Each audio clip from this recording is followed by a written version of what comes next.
Vamos a remontar al año 1976, un 16 de septiembre, en donde en nuestro país ocurrieron una serie de asesinatos, una serie de hechos no gratos, y hoy se recuerda aquella fecha 43 años después, si mis cálculos no me fallan.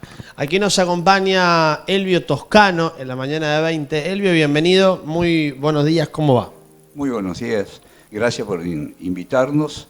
Ustedes siempre están presentes, realmente el Canal 20 nos acompaña en este proceso de la búsqueda de la memoria y de la verdad, ¿no? Nosotros seguimos trabajando permanentemente con esa idea. Nosotros conocimos este hecho del secuestro y asesinato de estas chicas y de estos chicos, que solo se salvaron 4 después. Porque nosotros estábamos, recién hablaba de Miguel, estábamos detenidos y ese episodio lo conocimos después. En realidad nosotros, cuando digo nosotros, Asamblea Permanente por los Derechos Humanos, seguimos trabajando a pesar de que algunos nos dicen que siempre seguimos con lo mismo. Esto es de recuperar la memoria. Y los otros días estaba leyendo algunas mitologías griegas que son fabulosas para representar, son de mucha verdad, de mucha presencia. Y ellos hablan de 2 ríos. El río Leteo, que quien bebe de esa agua, dice, eran aquellos que morían y se iban al río para olvidar las vidas pasadas. Y el río Nemósine, que quienes bebían de esa agua tenían la capacidad para conocer la realidad. Y nuestro trabajo permanente, en este caso en Villa María, es hacer memoria. Es decir, uno está en el río de olvidar o en el río de recordar. Y eso es lo que nos permite a nosotros ir construyendo permanentemente este camino de la memoria, que significa no solo recordar, sino comprometerse en busca de la verdad, y también todavía seguimos buscando la justicia, ¿no? Esta memoria que nos permite crear y cimentar una identidad. Uno no se puede olvidar cuando dicen estamos de este lado, que no nos interesa el pasado, no se puede olvidar de los amigos, no se puede olvidar de los padres uno, ¿no? Y eso es pasado, de la familia es pasado. No se puede olvidar de los compañeros detenidos y desaparecidos. Es todo un proceso que lleva años y que de alguna manera se van como destapando cosas ocultas, manejadas por los medios. Y bueno, nosotros estamos en esa tarea precisamente, ¿no? Y como vos bien decías, hace 43 años que un grupo de chicos, ¿no? Que reclamaban nada más que un boleto estudiantil, fueron secuestrados, y muy pocos, como decimos recién, se pudieron salvar de esa tragedia, ¿no? Para la gente que está al otro lado, Elvio, no quería cortarte el preámbulo de tu presentación. Sí. Me gustaría que vayamos a las cuestiones esenciales del porqué estos 43 años. Justamente vos recién planteaste muchas cosas interesantes. La primera, pusiste el ejemplo de estos 2 ríos y con 2 realidades totalmente diferentes una de otras, que ya te voy a preguntar al respecto. Pero lo que ocurrió en La Plata hace 43 años, hacemos un breve resumen de eso. ¿Sabes por qué te digo? Porque lo que hoy se conoce como la noche de los lápices, a lo mejor muchas personas lo tienen en su historial de recuerdo y de cosas que ha vivido la Argentina, y hay otras que por ahí quizás no tanto. Para hacer una breve reseña de lo que fue esa noche en donde ingresan a las instituciones y bueno, todo lo que pasó y lo que ya muchos conocemos. Bueno, hay que pensar, hay que ubicarse en el año 76. Hay que ubicarse, plena dictadura. Y sí, hay que ubicarse en septiembre, cuando más adelante Arguindegui decía los argentinos somos derechos y humanos, ¿no? Es decir, en ese país estamos nosotros, de la mentira, del engaño y del compromiso para sostener eso de sectores de la iglesia y de sectores de civiles que todavía siguen caminando entre nosotros, inclusive aquí en Villa María. En La Plata ocurrió ese hecho que decíamos recién, es decir, un grupo de chicos, de estudiantes, reclaman el boleto educativo, el boleto estudiantil, y son secuestrados en aquel entonces por Camps, General Camps, el batallón 101, los secuestran y bueno, los chicos desaparecen, diríamos así, son secuestrados y torturados y vejados, las chicas y los chicos, y desaparecen los familiares a donde. Y después de algunos recién recuperan la libertad en el año 1978, 4 de ellos, y los otros desaparecen, es decir, son chicos desaparecidos. Esa es la historia sintética, diríamos, de lo que pasó en La Plata. No hay otra cosa. Ese hecho histórico ocurrió, y un grupo de chicos, como pueden pasar ahora, como situaciones que se dan ahora, y que hay gente que sigue hablando de otra cosa, como los chicos que están padeciendo hambre. Uno dice hambre como si realmente fuera habitual y común que la gente pase hambre. No es habitual ni común, ni puede ser. Fueron secuestrados por la policía de la provincia de Buenos Aires, ¿no? Sí, la policía, ahí estaba Camps. Camps y Echecolás también, ¿puede ser? Echecolás. ¿Eran los dos que llevaron a cabo eso? Dos terribles. Echecolás es un tipo terrible, ¿no? Es decir, maldito en la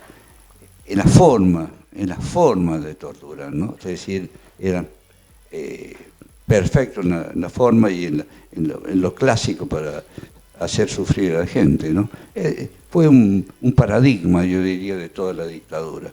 Se habían especializado, y lo habían especializado los franceses, porque los franceses ya lo habían hecho en Vietnam, ¿no? Ellos, cuando te hablo de ellos, te hablo de estos dos muchachos, ¿no? ¿Lo tomaron como un acto de rebeldía de los estudiantes? Seguro, por supuesto que lo toman como un acto de rebeldía. Y por eso la sociedad prácticamente totalmente vivió en silencio, con mucho temor y miedo. También se vivió aquí en Villa María. Acá las organizaciones prácticamente desaparecieron. Claro. Hubo un miedo que paralizó a la sociedad. Y en esa paralización de la sociedad, estos chicos se presentan como rebeldes, como pretender cambiar una realidad que estaba impuesta y que era a través de esas características que tenía el terrorismo de Elvi, te consulta con lo que acotación de lo que venís diciendo. Fue como decir, muchachos, para el resto de la sociedad, esto le puede pasar a ustedes si siguen haciendo los movimientos, manifestaciones, lo que estaban haciendo, ¿no? Vos pensás que en eso y en todo, vos pensás que el 24 de marzo, cuando ocurre el hecho del golpe del militar a un gobierno democrático, complicado. Argentina, el año 60 y 70 son complicados, no solo en Argentina, sino también en el continente americano. Hay que pensar en el famoso Plan Cóndor, que estaba instrumentada a partir de los imperialismos. Por supuesto, eran hechos que ellos no podían permitir que sucedieran, y por eso hablábamos del tema del silencio obligado. Bueno, no sé si responde tu pregunta. Ahora, desde aquel día al día de hoy, ¿cómo podés llegar a ver vos a los estudiantes hoy por hoy? Por ejemplo, nosotros en Córdoba, yo recién cuando te escuchaba vos, Selvio, el estudiante tiene su boleto educativo gratuito, ¿no? Y uno aquí charlando y contando esto, para quien no conoce tanto la historia en su profundidad, mirá vos por lo que peleaban, ¿no? Y mirá lo que pasó. Hoy por hoy, ¿cómo ves el mapa estudiantil, al menos en nuestra provincia, al menos en nuestra ciudad, visto desde la historia de la noche de los lápices. ¿Está presente en su día a día? Sí. ¿Saben de eso? Sí, no me... Porque aquí viene también a qué, a lo que decía al principio en las comparaciones de los ríos. ¿Sí? ¿Hasta qué punto nosotros, te hablo si nos ponemos en el rol del estudiante actual, hasta qué punto nosotros como estudiantes sabemos todo lo que se ha luchado y hasta qué punto queremos olvidar lo que se ha luchado, ¿no? Bueno, es un trabajo, un largo trabajo, un trabajo profundo que hay que hacer. Estamos hablando de una época, no solo de esa época del 76, recién te decía de los 60 y los 70, del golpe de Onganía, Ilia, y del compromiso de los estudiantes con los trabajadores en el Cordobazo. Claro. Es decir, y después el Viborazo. O sea, había gente muy comprometida. Nosotros, Córdoba ha sido una provincia rebelde. Ha sido una provincia rebelde. Uno no se puede olvidar de Tosco, de López, de tanta gente que jugó su vida precisamente para, de alguna manera, ellos jugaron su vida para que hoy podamos vivir esta democracia. Yo creo, respondiendo a tu pregunta concretamente, yo creo que hay una juventud que conoce los hechos.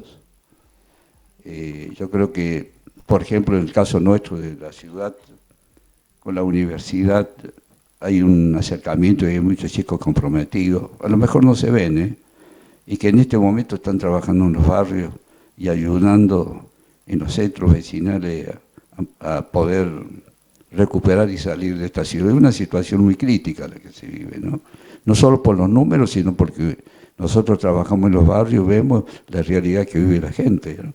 Se han perdido fuentes de trabajos, pero veo a la juventud comprometida. Pero de cualquier manera, en ese compromiso del saber de lo que pasó, no solo son los chicos los que tienen el compromiso, sino los adultos de trabajar.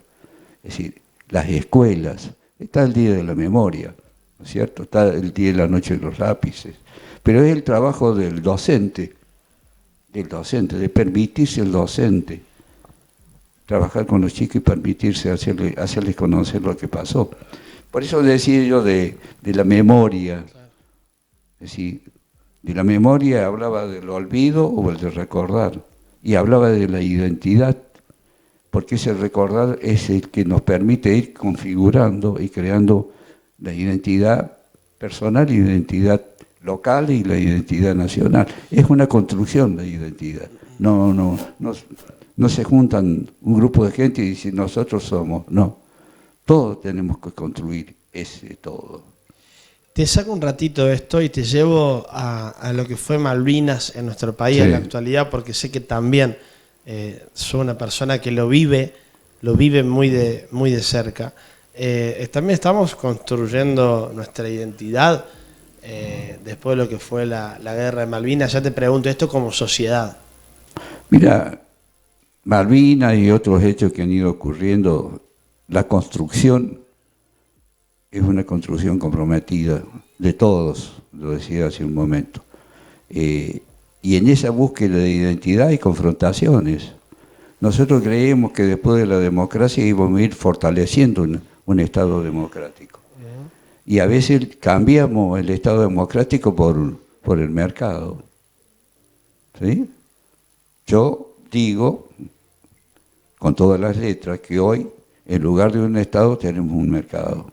Y el mercado se dedica a los negocios, no a ver la gente. No solamente... y el Estado tiene un compromiso con la gente. Hay un filósofo francés que dice, de Jacques Maritain, el hombre no es el Estado. Es un libro que se llama El hombre no es el Estado. El Estado es al hombre. Porque el Estado es una construcción del hombre. O sea, tiene que estar al servicio del hombre. Configurar todas las internas que hay dentro de una sociedad, representarlo y buscar el bien común. En la medida que el Estado se aleja de ese bien común, perdió el objetivo o la finalidad concreta que tiene el Estado. Nosotros como APDH, somos críticos absolutamente no solo por la cuestión del hambre que hablamos recién, por la pérdida de puestos de trabajo, 200, 300 mil o más, por el problema que tienen las pequeñas empresas, y por el manejo del sistema financiero que han hecho que se han enriquecido, y por esa mirada que, por eso decía del mercado, por esa mirada que no se mira a la sociedad, sino que se mira a los negocios. Ahora, Ese poco. Perdón, vos me preguntaste de Malvinas, ¿sí? Bueno, Malvinas fue yo creo que si hubiéramos conseguido Malvinas, tal vez todavía estaban los militares gobernando, pero lamentablemente lo llevaron. Yo siempre digo que Malvinas fue un centro clandestino de detención. Un centro clandestino de extensión. Para mí sí, porque llevaron a un chico de 18 años, se sacaron de la casa, del campo, de las ciudades, no sabían manejar, no sabían lo que era un arma, no sabían, chico acostumbrado a jugar con la hondera, parece ridículo, pero es así, ¿no? Darte un arma y llevarte a un lugar desconocido, no preparado, la mayoría de los chicos fueron así. Yo, Elio, te voy a decir algo respecto a eso. Ya voy a volver porque recién tocaste un tema de actualidad y es muy lindo para profundizar contigo, pero nosotros, gracias al programa, tenemos la posibilidad de charlar con excombatientes, con Museo de Malvinas en Oliva han venido, aquí en la ciudad también, los veteranos y demás. Y uno cada vez va conociendo más la historia. Sí, sí. Particularmente en alguna oportunidad me ha tocado conducir algún acto y he visto a los combatientes, he visto cómo sienten ese día, los recuerdos que se le deben venir a la memoria. Y uno se siente, con 26 años, agradecido de no haber tenido que vivir eso. Cuando escucha hablar a personas como ustedes que lo vivieron, directa o indirectamente. Entonces, aquí va la pregunta. En nosotros, los jóvenes, o quienes están en la secundaria hoy por hoy, iniciando su carrera universitaria, vamos tomando conciencia tal de todo lo que generó Malvinas. No podría decirlo yo, pero observando me permitiría decir que no. Por eso decía que esto es un trabajo. Por eso hablar de Malvinas, hablar del golpe, hablar de los trabajadores, hablar de los estudiantes, eso es la memoria. Nosotros hablamos de una memoria viviente, hoy, una realidad de hoy. Y ese es un trabajo, y es un trabajo de los adultos, de la familia, de la escuela, de la universidad, de los espacios, de la política, de los políticos, de todos. Es un compromiso para que, es decir, en la manera que los jóvenes y la sociedad en su conjunto tomen conciencia, nosotros podemos construir una democracia como la que todos soñamos, como te decía recién con respecto al Estado, una democracia plural, democrática, de libertad, de cultura, de intercultura. Nosotros podemos construir eso, pero hay que comprometerse, no hay que dedicarse únicamente a vivir. Hay que vivir, pero también dando, no únicamente buscando para uno, sino buscando para los otros. Y en esa construcción podemos pensar y llevar adelante, digamos, un proyecto de país, chicos, un proyecto de país. En las cavilaciones de gobierno que tenemos nosotros me parece difícil. Y a veces hay que pensar en el lugar chiquito donde uno vive, ¿no? Hoy has tocado mucho la realidad del país en tu relato. ¿Crees que sí o sí la Argentina necesita un cambio, una vuelta de timón, como por ahí muchas veces escuchamos o leemos en algunos artículos? ¿Hasta qué punto esa vuelta de timón tiene que ser tan así y hasta qué punto hay que trabajarla para que sea de esa manera? Mira, yo te digo, podrían pensar que puedo ser kirchnerista o peronista, ni peronista ni kirchnerista. Mi única militancia política ha sido en la democracia cristiana. He sido dirigente de la democracia cristiana hace años. A partir de ahí dejé la política y cuando abracé el tema de Asamblea Permanente por los Derechos Humanos, año 84, me dediqué a Asamblea Permanente por los Derechos Humanos. Nada de política partidaria, sí de política de derechos humanos. Entonces, en ese camino estoy trabajando. Yo creo que el país, y creo que todos somos conscientes, y por lo que decía anteriormente yo, y acá tiene que haber una orientación, un rumbo, hay que cambiar la dirección del país. Y no va a ser fácil, no va a ser sencillo, yo lo voy a sentir y ustedes también lo van a sentir. Se vienen años muy difíciles. Acá el país está destruido, recién hablamos, está en situación ociosa, la mayoría de las fábricas, de la industria, de la pequeña industria, de las cooperativas, se destruyó todo. Por lo que decíamos recién, tenían otra mirada, era la mirada de los negocios, y la gente la dejaban con... Para mí, hay cierta similitud, yo le llamo pseudodemocracia esto. Le llamo pseudodemocracia porque están negando la Constitución, porque si se manejaran nada más que con la Constitución, no hubiéramos vivido esto. Por la Constitución, en todos sus artículos, y en el artículo 14 bis, y en todas las leyes y normas internacionales que nosotros incorporamos en la Constitución en el año 1994. Si esta gente lo desconoce, bueno, podrían tener a alguien que dijera, che, mira, acá está la Constitución, pero vuelvo a afirmar, no vinieron a eso, vinieron a hacer lo que están haciendo, negocios. Y yo veía ayer las imágenes, ustedes también a lo mejor lo han visto, en Salta, cuando el obispo lo mira y le dice, hay que mirar a los pobres y llevarse la imagen de los pobres. Y ahí él aplaudía. Me parece de un cinismo que yo nunca había visto. Lo comparo con algunos personajes de la época del 76. Hay un cinismo, un desprecio por la gente. Y eso hay que cambiarlo.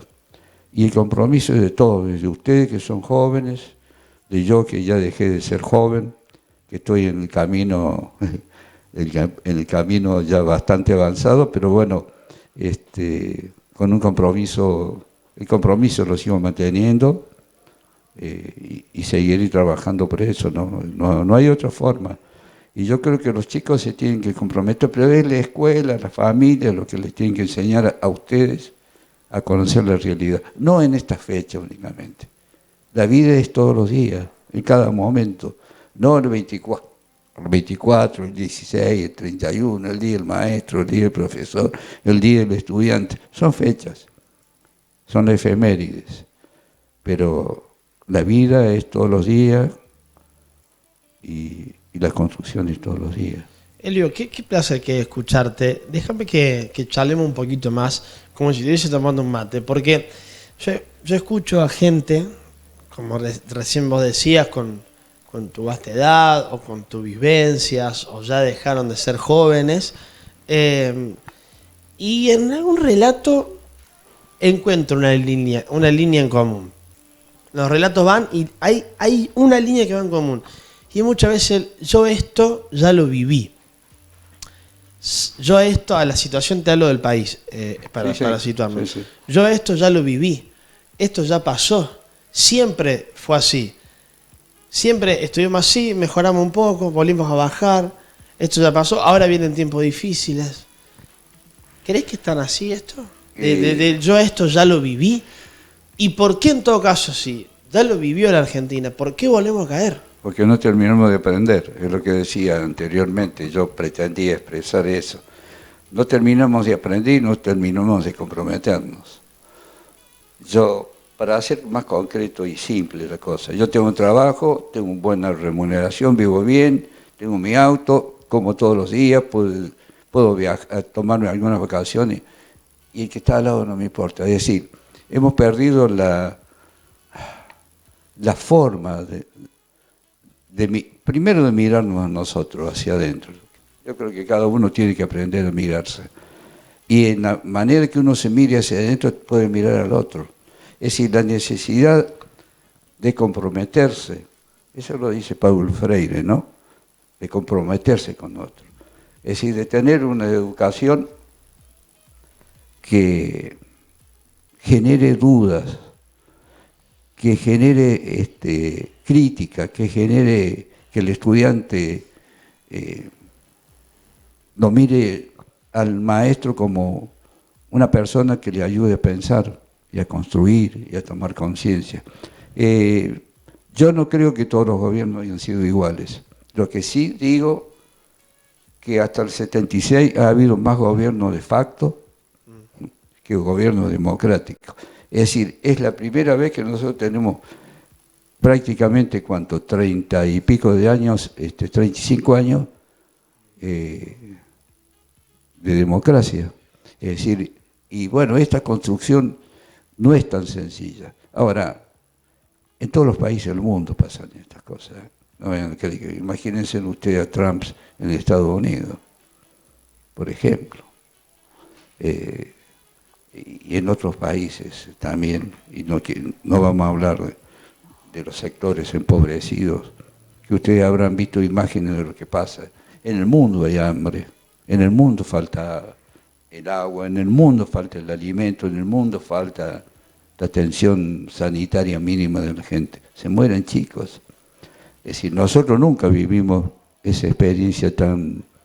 Yo de todos los gobiernos que he vivido, me parece que este es uno de los más crueles, a pesar de que hemos vivido situaciones en el año 75 de una devaluación fulminante, que se conoció con el Rodrigazo. Después asume Isabel y viene la dictadura con la pretensión o con la idea, con el objetivo mentiroso de que iban a recomponer el país. Pero las dictaduras no nos han permitido pensar y madurar como hombres democráticos, como mujeres democráticas. Hemos ido saltando de cosas, así ustedes imagínense lo que fue el gobierno de Alfonsín. Para mí yo lo rescato como un hombre honorable, atrapado por las circunstancias y por las presiones militares. El gobierno de Menem, que también se tiene que ir antes, de la Rúa. Y bueno,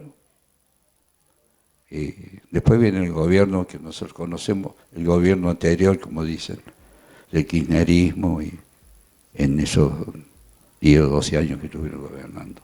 Pero la construcción de algo, así como te construyes vos como persona, es mucho más complejo de la construcción de una sociedad, de un país, con muchas alternativas complejas, pero fundamentalmente con un proyecto y con una idea de bienestar y de respetar verdaderamente los derechos humanos, como decía hace un momento yo, tomando como herramienta, como la única herramienta, la Constitución. No hay otra posibilidad de construir una sociedad sana, limpia, compartida, no hay, desde mi punto de vista, ¿no? Me hace pensar a veces que es como, lamentablemente, la ley de la selva, ¿no? En lo que recién decías. Tratamos de mirar lo nuestro, tratamos de poder sobrellevar nuestra economía, nuestra familia y el de al lado, bueno, bien, gracias. Así es. O al menos este último tiempo pareciera que fuera de esa manera. Es decir, el egoísmo en la persona humana siempre está, ¿no? Somos egoístas de por sí. Es todo un cambio cultural eso. Hace muy poco tiempo que aceptamos la diversidad, hace poco tiempo que aceptamos el matrimonio igualitario, las mujeres todavía siguen luchando por sus derechos. O sea, como decía, es todo un proceso, a veces lento, por estas circunstancias que es como que está un gobierno y el que viene es decir, no hay un proyecto de continuidad en el país. Cada uno viene con su proyectito. Entonces, en la medida en que no hay continuidad, uno lo puede asemejar a la... Bueno, pero tampoco hay unión entonces, en este caso entre los gobiernos, porque Sí. ¿Unión? ¿Qué me quieres decir? No, es que a eso, si no hay continuidad, si vos gobernás sacando de lado los colores políticos, 2 años, 3 años, vengo yo y vengo con todo lo mío, entonces nunca tuve un diálogo con vos. Para bien de los argentinos en este caso. Sí, por supuesto, pero vos imaginate qué continuidad puede haber. No, ahora hay una grieta más que continuidad. No, está bien. Te hablé de la época del... Mira, acá la única grieta que hay es el hambre y la necesidad de la gente. Los otros lo utilizan políticamente. Yo te comenté, por ejemplo, lo que fue Alfonsín. Alfonsín tenía todas las semanas amenazas y levantamientos militares. Es decir, con toda la buena intención y con la capacidad que tenía, no pudo fortalecer su gobierno. Y tampoco pudo fortalecer la democracia. Bueno, usted conoce lo que pasó después con Menem, después lo que hablamos recién. O sea, no hay un proyecto de país. Quiere decir, ahora estás vos, después vienen tus compañeros, y hay una continuidad. Ahora, tampoco sé si hay proyectos, si hay proyectos de pueblo, de ciudad, sinceramente no sé. No sé si hay una continuidad tampoco, es una cuestión para pensarlo. Yo estuve cuando vino Linera García, ya lo he expresado esto en otras oportunidades, y él hablaba de la necesidad de la renovación de la democracia, de la necesidad de crear otros instrumentos de la democracia, hacerlo más participativo, no únicamente en las elecciones, que vos vais a elegir políticos de determinados partidos, pero que al margen de esa elección queda el 90 o más por ciento de la gente que únicamente participa con el voto y no en la construcción de ese proyecto que decimos nosotros. Y yo creo que habría que crear los canales, es decir, en Villa María vos tenés los centros vecinales que tendrían que ser parte de ese proyecto. Instituciones comerciales como AERCA y otros que también tendrían que participar en ese proyecto. El sistema educativo también que tendría que participar en ese proyecto de hacer el país que queremos. Ahora, ¿cómo lo hacemos? Y bueno, hay que pensarlo, pero más que pensarlo hay que tomar las decisiones políticas y no creer que únicamente los partidos políticos son los que piensan y son capaces de construir lo que nosotros necesitamos. Por último, Elvio, se acerca, si no me equivoco, este sábado, una nueva temporada, se viene el Día del Estudiante, y además de ser una celebración por parte de los estudiantes, donde se pueden juntar en X lugar y celebrar y demás, tiene una tonalidad muy importante, porque de hecho desde la legislatura de Buenos Aires se ha trabajado mucho para que tenga un fin también respecto a la historia que venimos desarrollando, que hablamos al principio de la charla. ¿Eso también está presente hoy por hoy por parte de los jóvenes? Mira, la historia de los estudiantes en Villa María siempre fue... Ya te voy a contar un poco de historia, si puedo. Por favor. El tema de las carrozas. El Rivadavia fue un referente, el Instituto Rivadavia fue un referente muy importante en el recuerdo. Pero en el año 58, estaba Frondizi en el gobierno y se dio la pelea de libres y laicos.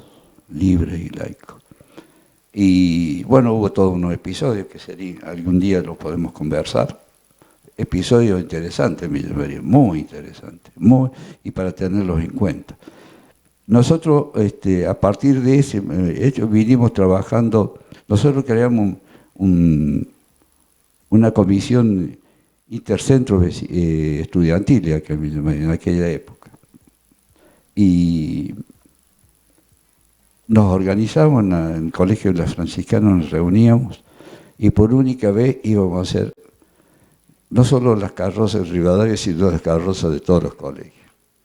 Bueno, después hubo un hecho que terminamos cada uno saliendo por su cuenta y fue la primera vez que ese centros vecinales pudimos hacer un baile distinto a los otros. Es decir, yo creo que además de todo eso, Día del Estudiante, yo creo que tendría que ser un hecho de vivirlo, hay que vivirlo el presente también, ¿no?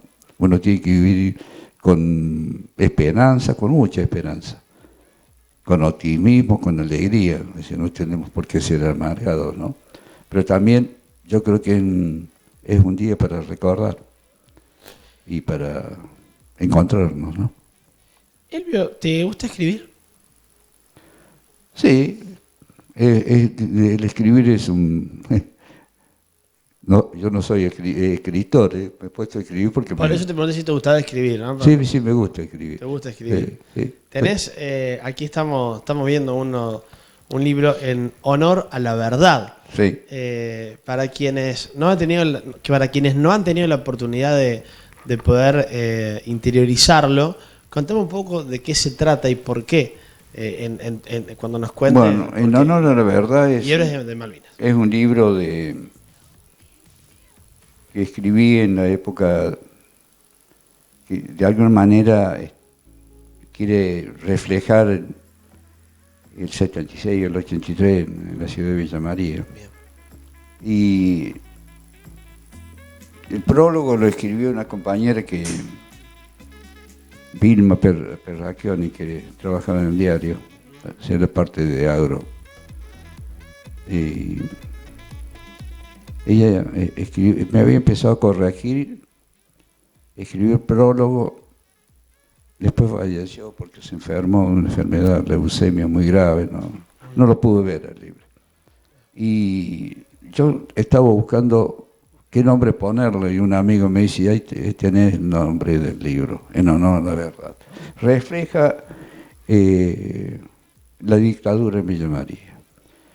Y lo importante del libro, para mí, son los testimonios, porque no es únicamente lo que yo pienso, lo que yo relato, sino que hay 50 testimonios. Testimonios de gente que estuvo detenida, que volvió, de familiares que le secuestraron y le mataron su familia, y de otras personas que no habían vivido ninguna de esas experiencias. Y hay un hecho real, porque además yo lo viví personalmente. Yo he sido un hombre de iglesia, me he criado en la iglesia, integré, cuando se creó acá el obispado, integré el Consejo Diocesano en la juventud, y cuando tuve detenido, un amigo fue a hablar con un sacerdote a quien le dijo, padre, ¿qué vamos a hacer con Omar? No me hables, que es subversivo. ¿Te das cuenta? Porque hay muchos de la juventud que también, aún estando en democracia, viven ese problema, que le van a identificar poniéndole cualquier cosa. Bueno, yo era subversivo, hasta que lo convencieron que no era subversivo. Cuando me manda una carta a Sierra Chica, este hombre, está en el libro. Por eso yo digo siempre, de que acá hubo sectores de la iglesia, también hubo sectores de la iglesia que fueron mártires, hubo sectores de la comunidad, los cuales algunos están vivos todavía, porque los conozco, que hicieron las listas negras. Y si vos tenés oportunidad del libro, te vas a encontrar que por ejemplo, el profesor Bairre, la profesora Dori Pagani, por decirte algunos, y casi todos están de acuerdo en decir que acá hubo gente de civiles que ayudaron a confeccionar una lista y que se la llevaron a fornar de la fábrica.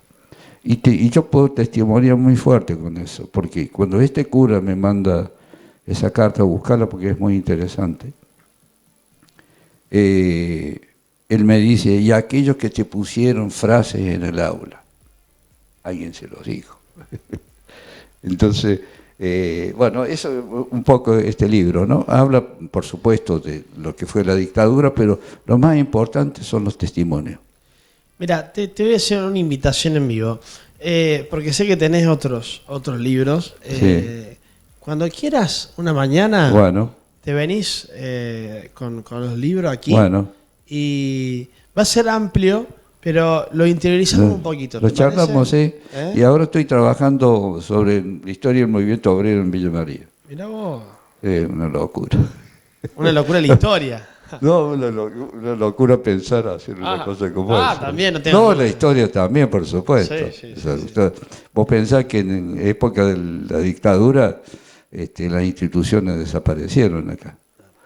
El movimiento obrero también desapareció por una cuestión de supervivencia, ¿no? No de traidores, no, de supervivencia. Mirá vos, pero nosotros veníamos a hablar con vos, Elvio, lo hemos hablado del tema, lo hemos desarrollado acerca de la noche de los lápices, pero es bastante interesante también dialogar otras cuestiones. Sí, por Yo supuesto. te dejo abierta la invitación Bueno. para que lo coordinemos, para que vos traigas aquí algunos libros y charlemos un poco de eso. ¿Te parece? Algunos libros los tengo con un colega, un compañero, un amigo. Bueno. Así que si vengo lo invito a él para participar. Pero no hay ningún tipo de problema. Bueno, lo coordinamos y lo hacemos. De hecho, ya queda la invitación. Y el compromiso mío. Perfecto. Entonces te voy a dar la mano entonces, si es así. Dale. Elvio, ha sido un placer charlar. Vale mencionar que los temas que hemos tocado son muy amplios. Para quizás a lo mejor hemos tratado de resumir un poco en los tiempos televisivos, pero siempre es bueno, me parece, sentarse en los medios de comunicación y hablar de estos temas, por sobre todas las cosas. Totalmente. Para mantener la historia viva. Totalmente. Yo creo que seguramente alguien que vio esto, decir, o se le ocurre pensar, o dice, no, viste, yo sigo manteniéndome en esta posición que no me interesa el pasado. Pero bueno, es una forma de comprender lo que te viví ahora y una forma de comprender lo que van a vivir tus hijos o tus nietos mañana. Entonces, ahí está el compromiso. Muchísimas gracias a todos ustedes, al Canal 20, que siempre está, y que nos permite llegar a la gente, a la sociedad, a la juventud, Por a favor. todos. Gracias a vos, Elvio.